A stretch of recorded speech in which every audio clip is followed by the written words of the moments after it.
terms of marking the bottom of the pot so that I know where to put the foot, I'm going to put my finger where the vertical and the horizontal part of this bottom section meet. So in this case, it's right here. Then I'm going to flip the pot over, and I'm going to match my finger from the outside finger and the inside finger, and I'm going to make a mark. Then I'm going to do that same thing with the vertical part of the pot. And this is to tell the depth of the foot. This bottom section is to tell the width of the foot. So I'm going to also put my finger on the inside where the vertical and the horizontal part of that curve meet, and I'm going to make a mark here. So I know that my foot can be that tall right there. As I start to trim this pot, I'm going to use a wide loop tool. The first thing that I'm going to do is I'm going to find my depth mark, and I'm going to hold the tool down to the depth mark. Then as I push in, I'm actually going to erase that mark, but I know that I can trim towards the center of the pot without trimming through the form. Now I'm going to trim into the width mark, which is this mark right there. So I'm going to keep going in until I hit that mark.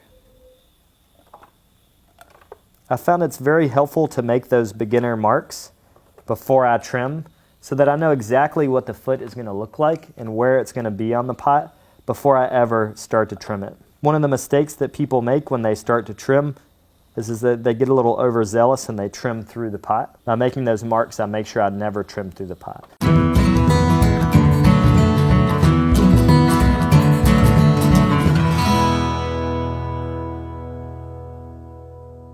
Now I'm going to go in and trim the interior of this foot.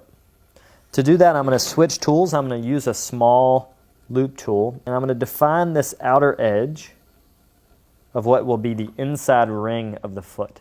By doing that, I know that this section right here, I don't want to trim it anymore. So I'm going to push down and I'm going to work towards the center. As I'm trimming the inside, I'm trying to match the curve of this interior section of the foot to this exterior section. What I'm going for is a foot that looks like that it was stuck right on to an already formed dome. Periodically on the base, I'm going to press down and I'm going to keep trimming until the base actually flexes just a little bit. Because the bottom inside of the bowl is round and goes like this, that means that this point here, the middle section, is going to be taller when I flip it over than this outside section. So I know that I can trim more off of here closer to the foot itself than I can off the middle. As I'm trimming, I occasionally notice that I have trimmed this inside part lower than the outside curve, and that means that I can trim down some more. If I have trimmed this down and I haven't gone through the pot, I know that this outside section can go down too.